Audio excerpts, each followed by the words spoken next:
ఈ వాక్యాన్ని వీక్షిస్తున్న సహోదరి సహోదరులందరికీ క్రీస్తు పేరట వందనములు.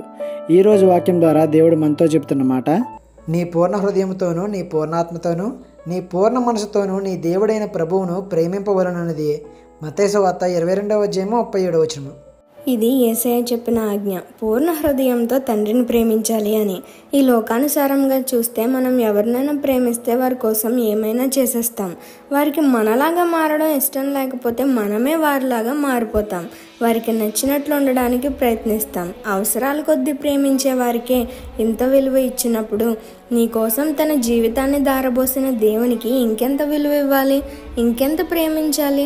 దేవుణ్ణి ప్రేమిస్తున్నా అంటున్నావు కదా, ఏం మార్చుకున్నావు ఆయన ప్రేమ కోసం? ఎప్పుడైనా ప్రయత్నించావా ఆయనలాగా మారడానికి? ఇదిగో నీ జీవితంలో ఉన్న పాపం దేవునికి నచ్చడం లేదు. విడిచిపెడతావా మరి దేవుని కోసం? మనుషుల కోసం మారడం కాదు, దేవుని కోసం మారడం నేర్చుకో. ఈ చిన్న సువార్త పరిచర్యలో మీ సహోదరులు. God bless you. ఆమేన్.